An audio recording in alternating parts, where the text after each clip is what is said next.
Alors, bonjour à tous. Aujourd'hui, on va un peu regarder l'utilisation de la grande bibliothèque numérique DTL2 que nous utilisons à la faculté de théologie évangélique. L'utilisation et la navigation sur la plateforme est assez simple. Premièrement, vous pouvez commencer par rechercher et vous rendre sur la plateforme en allant sur n'importe quel outil de recherche. Vous tapez DTL2. Ça sera probablement un des premiers sites qui sort. Ensuite, vous avez donc accès à des centaines et centaines et des milliers de livres, des articles, des journaux. Le meilleur moyen de commencer, premièrement, je vous conseille d'aller sur Advanced Search, juste ici. Ensuite, vérifiez, soyez sûr que tout en bas de la page, vous avez sélectionné la langue française.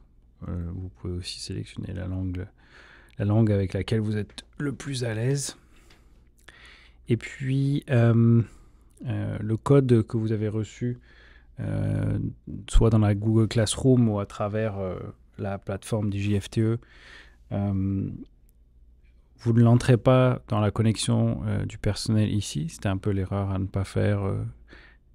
N'entrez pas de connexion ici. Vous n'avez pas besoin de créer un compte personnel pour l'utiliser. Ce sera par la suite que vous utiliserez le fameux compte. Je vais vous montrer. Alors, premièrement, par exemple, vous pouvez entamer votre recherche ici. Taper des mots-clés. Par exemple, la mission. Alors même si l'interface est en français pour la recherche, sachez qu'il y a quand même beaucoup de bénéfices à plutôt taper vos mots-clés et n'importe quel titre de livre en anglais, étant donné que la grande majorité des ouvrages que vous trouverez sur DTL2 sont en anglais. Donc, par exemple, si je cherche quelque chose sur l'Église et la mission, je vais taper mission en anglais, et je vais dire, j'aimerais que dans les mots-clés, que ce soit dans le résumé du livre ou de l'article, il y ait le mot mission et qu'un autre mot-clé soit, par exemple, church, qui sera l'église. Et puis, je peux aussi, par exemple, dire non, je ne veux pas juste que ça soit un mot-clé, je veux que ça soit dans le titre. Donc je dis, j'aimerais qu'un mot-clé soit la mission et que dans le titre, ça soit l'église. Et donc, vous pouvez aussi, par exemple, chercher par auteur, si vous connaissez le nom de l'auteur. Tapez toujours en premier le nom de famille, puis le prénom. Donc là, par exemple, je vais faire une recherche.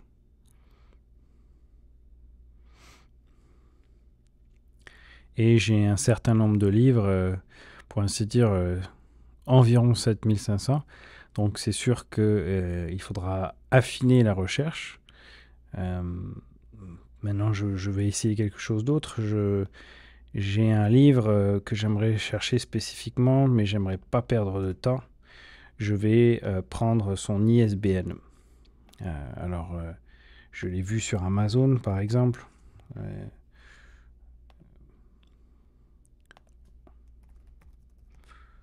De l'auteur Michael Goheen. C'est Reading the Bible Missionally. Et ici, par exemple, dans Amazon, ou par exemple le livre que le professeur vous mettra dans le syllabus, vous pouvez récolter l'ISBN, cette espèce de numéro en dessous du code barre derrière le livre, et vous pouvez aussi essayer de le rechercher par ISBN. Et là, voilà, on arrive au livre, on a juste 2 résultats, donc au moins c'est assez précis, on ne se retrouve pas avec 7500 résultats. Ce que vous pouvez faire, c'est cliquer sur voir le livre numérique. Et vous avez en général 2 endroits où DTL va aller chercher le livre numérique, soit dans sa base de données DTL, soit sur eBook Central Academic Complete. Donc c'est 2 possibilité d'aller voir le livre, hein, qui sont offerts par ProQuest ici ou directement par DTL. On va essayer DTL, essayer l'un ou l'autre. Des fois, l'un fonctionne, l'autre pas. Vous pouvez signaler si ça ne fonctionne pas, s'il y a un lien brisé. Et c'est à ce moment-là, en fait, qu'on va pouvoir décider, enfin, nous loguer, nous identifier. Donc, School, on serait tenté d'écrire, laisser Acadia Divinity College, mais nous ne sommes pas Acadia. Nous sommes affiliés seulement. Et donc, vous allez chercher dans la liste Faculté de théologie évangélique de Montréal. Et c'est à ce moment-là que vous allez mettre le code de barre qui correspond à notre numéro d'institution que vous allez recevoir dans la Google Classroom. Et vous loguez, tout simplement. Donc, il y a ensuite une deuxième page avec un mot de passe. Certains des ouvrages sont sur une autre plateforme, notamment Dropbox. Et pour avoir l'accès, vous devez remplir, vous devez en fait remettre un mot de passe. Là, on vient de mettre un identifiant, un code d'identifiant. Maintenant, ça sera peut-être un mot de passe pour voir la ressource. Vous remarquerez que c'est assez sécurisé. On veut éviter que les informations, les livres puissent être volés ou partagés. Donc, il y a un certain nombre d'étapes. Puis, copier ce mot de passe ou enregistrez-le parce que vous en aurez besoin pour voir le livre. Ce n'est pas pour chaque livre, hein, mais cette méthode, ça dépend s'ils sont sur Dropbox. Et là, vous avez par exemple les différents livres de Michael Goin. Celui en question, voilà, c'est Reading the Bible Missionary. Je clique dessus. Et là, je tombe sur le livre. Donc, apparemment, j'ai pas eu besoin de mettre mon mot de passe que je viens de coller. J'ai accès au livre. Tout le livre est là. Je remarque la table des matières. Je peux descendre. On a 349 pages. On peut agrandir. On peut dézoomer s'il y a besoin que ce soit plus grand. Alors, vous n'avez pas la possibilité de télécharger. Évidemment, hein, pour des droits d'auteur, on ne voudrait pas que le livre puisse se balader à droite, à gauche et puis être donné sous forme numérique. On essaie de protéger au maximum l'œuvre et l'auteur, en tout cas leurs droits. Donc voilà, ça c'est la première méthode.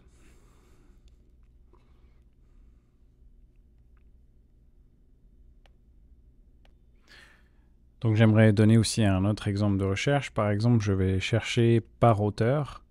Donc on va essayer un auteur Gordon McConville. Je vais indiquer que c'est l'auteur. Puis je vais arriver avec évidemment un certain nombre de ressources, les 79. Donc j'ai des livres.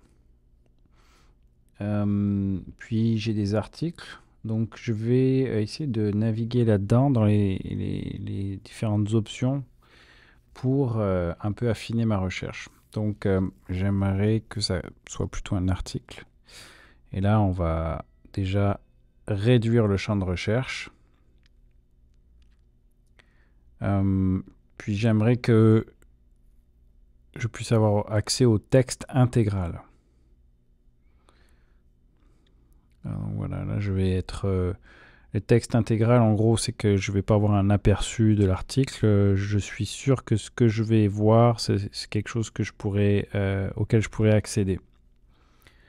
Ensuite, la langue, je pourrais choisir le français s'il y avait quelque chose de français de la part de McConville, mais ce n'est pas le cas, hein, puisque c'est un auteur anglophone. Il y a aussi des reviews. Donc, il peut y avoir, par exemple, quelqu'un a fait la review, donc a noté, a fait la critique d'un article de McConville. En l'occurrence, dans ce cas-là, puisque j'ai demandé que ça soit uniquement des textes où McConville en est l'auteur, je ne vais pas avoir ce problème. Mais si vous mettez dans les mots-clés ou dans Gordon McConville, vous pouvez tomber sur des articles critiques d'un article de McConville et ça ne sera pas l'auteur Gordon McConville, ça sera quelqu'un d'autre. Donc soyez sûr de bien choisir, être sûr que c'est bien McConville ou Gordon qui en est l'auteur et pas d'autres personnes. C'est pour ça que vous avez aussi le choix dans auteur-créateur de choisir, affiner la recherche et être sûr que Gordon McConville en est bien l'auteur. Vous pouvez aussi évidemment sélectionner les dates. Je veux seulement les articles de McConville à partir de 2015 jusqu'à maintenant. Et ensuite, vous aurez évidemment tous les articles à partir de 2015. On a affiné la recherche à 15 résultats maintenant. Donc on est bien. C'est une bonne façon de travailler en entonnoir pour chercher ce qu'on recherche. Vous remarquerez aussi que chaque distributeur, soit de livres, d'articles, est différent des fois. Donc, par exemple, si nous cliquons sur des articles de McConville, nous remarquons que voilà, on a une autre interface. Et donc c'est correct, c'est normal. Il faut savoir que la plupart des ressources sont dispersées sur plusieurs plateformes. Donc DTL nous donne vraiment accès à plusieurs plateformes. Et donc là, en l'occurrence, on peut par exemple cliquer sur cette autre plateforme. On a un format de l'article ici. Mais aussi, on est capable d'entrer dans une autre visualisation ici. Un autre lecteur PDF de l'article. On peut même télécharger l'article ici sur notre ordinateur. Donc c'est un peu différent. Les livres seront probablement pas téléchargeables. Les articles, certains seront téléchargeables. C'est un peu différent avec chaque plateforme. Donc c'est à vous d'essayer de jauger, d'évaluer qu'est-ce qui est possible. Toujours dans la mesure où vous restez sur le site de base DTL. Donc voilà, c'est en quelques mots une petite introduction à DTL2.